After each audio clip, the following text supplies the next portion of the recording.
Tony चिड़िया अपने पति राजू के साथ एक गांव में रहा करती थी। उस समय लॉकडाउन लगा हुआ था।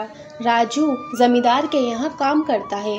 वह सुबह सुबह उठकर मजदूरी करने के लिए जमींदार के घर जाता है।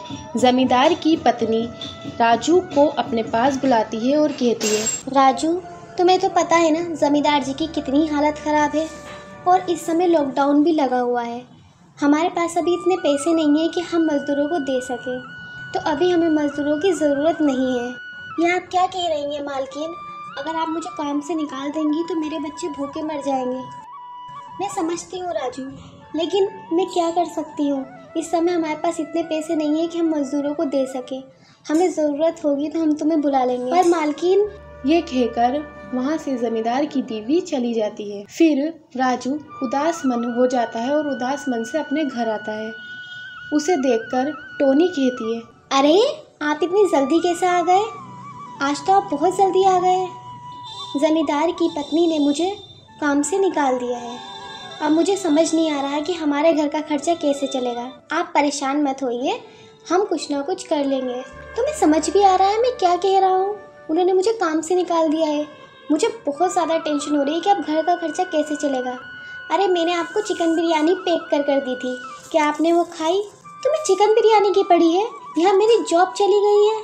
अरे आप बताइए, आपने चिकन बिरयानी खाई या नहीं खाई? मैंने नहीं खाई। ठीक है, मैं आपके लिए गर्म करके लाती हूँ, आप खा लीजिएगा। मुझे नहीं खाना कुछ, मैंने कहा ना मैं गर्म करके लाती हूँ, आप खा लेना। ठीक है, जाओ आप गर्म कर लेकर आओ, वरना तुम मुझे परेशान करती रहोगी। ये कहकर टोनी चिड़िया चिकन बिरयानी गरम करने चली जाती है। लीजिए, गरम गरम बिरयानी खा लीजिए। राजू बिरयानी खाता है। वाह टोनी, ये बिरयानी तो बहुत अच्छी है। तुमने तो बहुत अच्छी बिरयानी बनाई है। इस पर टोनी चिड़िया हंसने लगती है और कहती है, मैं सोच रही थी कि अभी तो आपका काम नहीं है ना, तो कुछ क्यों ना हम चिकन बिरयानी का स्टॉल लगा लें। चिकन बिरयानी का? हाँ, वैसे भी ये बहुत टेस्टी होती है। मुझे पूरी उम्मीद है कि ये बिक जाएगी। ठीक है, तुम सही कहती हो टोनी, हम कल से ही चिकन बिरयानी का स्टॉल लगाएंगे। वो दोनों सुबह सुबह तैयारी करते हैं और चिकन बिरयानी का स्टॉल लगा लेते हैं। वो दोपहर तक इंतज़ार करते हैं, लेकिन उनके स्टॉल पर कोई भी नहीं आता।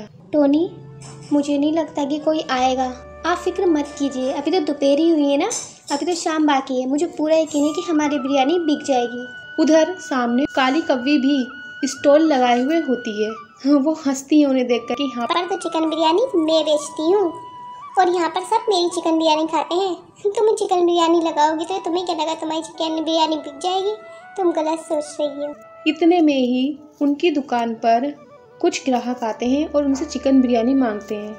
वो एक प्लेट चिकन बिरयानी उन ग्राहकों को देते हैं। अरे वाह, आपकी चिकन बिरयानी तो बहुत ही स्वादिष्ट है। हाँ, पहले हम सामने वाली काली कौवी से खाया करते थे चिकन बिरयानी, लेकिन ये तो बहुत ही ज़्यादा टेस्टी है। अब हम यहीं से खाएंगे। देखते देखते उनके छोटे से स्टॉल पर भीड़ लग जाती है और शाम तक उनकी सारी बिरयानी बिक जाती है और उन्हें शाम को बहुत मुनाफा होता है। टोनी देखो, हमें कितना मुनाफा हुआ है। मैं आपसे नहीं कहती थी कि हमें ज़रूर कुछ ना कुछ मिलेगा अगर हम मेहनत करेंगे तो। अब आपको मजदूरी करने की कोई ज़रूरत नहीं है। वो दोनों खुशी खुशी रहते हैं और वो छोटे से स्टॉल से एक बड़ा ढाबा खोल लेते हैं कुछ दिनों बाद।